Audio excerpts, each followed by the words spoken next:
पश्चिम बंगाल में चुनाव जीतने के लिए बीजेपी ने इस बार एड़ी चोटी का जोर लगा दिया है। बंगाल का किला जीतने के लिए बीजेपी के लिए एक अलग ही रणनीति बनाई जा रही है और ये किला जीतना बीजेपी के लिए कितना अहम है, इसका अंदाजा आप इसी बात से लगा सकते हैं कि बीजेपी ने अपने तमाम मंत्रियों, मुख्यमंत्रियों, पार्टी के नेताओं को बंगाल के रण में उतार रखा है। खुद प्रधानमंत्री नरेंद्र मोदी एक दिन में कई कई रैलियों को संबोधित कर रहे हैं।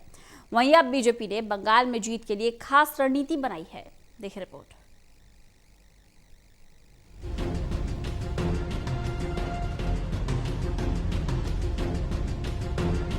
पश्चिम बंगाल में चुनावी सियासी पारा आसमान छूता जा रहा है। बंगाल में जैसे जैसे चरण बीत रहे हैं, वैसे वैसे प्रचार के तरीके और रणनीति भी बदलने लगी है।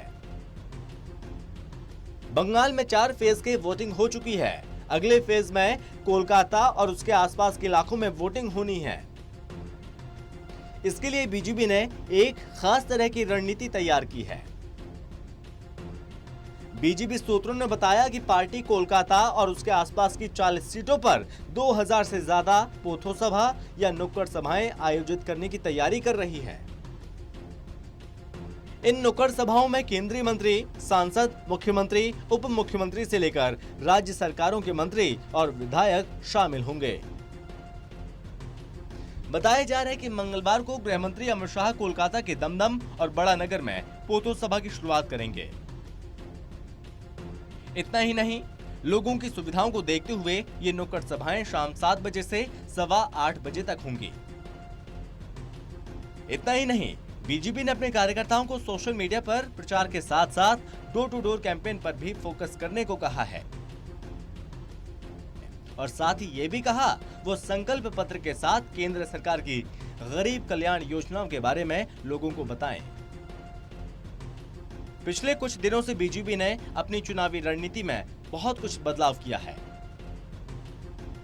पब्लिक रैली की जगह रोड शो पर फोकस किया। बीजेपी नेताओं का मानना है कि रोड शो के जरिए ज्यादा से ज्यादा लोगों से कनेक्ट किया जा सकता है।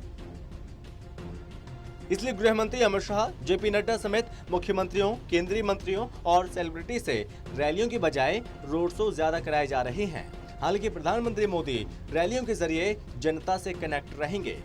पर बटन दबाएंगे क्या? मोदी जी के हाथ मजबूत करेंगे क्या? 200 से ज्यादा सीटों के साथ सरकार बनाएंगे क्या? तो मेरे साथ दोनों हाथ उठाइए, उठाइए दोनों हाथ, विजय के संकल्प की मुट्ठी पीछे। पश्चिम बंगाल की 294 सीटों के लिए 8 फेज में वोटिंग होनी है। अब तक 4 फेज की वोटिंग हो चुकी है। पहले फेज की वोटिंग 27 मार्च, दूसरे फेज की वोटिंग 1 अप्रैल, तीसरे फेज की 6 और चौथे फेज की वोटिंग 10 अप्रैल को हो चुकी है। अब 4 फेज की वोटिंग बाकी है। 5वें फेज में 45 सीटों के लिए 17 अप्रैल को वोटिंग होगी। 2016 के चुनाव में टीएमसी ने यहां की 211 सीटें जीतकर सरकार बनाई थी। 2019 के लोकसभा चुनाव में बीजेपी ने यहां की 42 में से 18 सीटें जीती थीं और इसलिए इस बार बीजेपी और टीएमसी के बीच कड़ा मुकाबला देखने को मिल रहा है। अब ऐसे में देखना होगा कि बीजेपी की ये रणनीति कितनी कारगर साबित होती है। अगर बीजेपी की ये रणनीति कारगर होती है तो फिर बीजेपी को इसका फायदा मिलना निश्चित है। Special desk, total TV.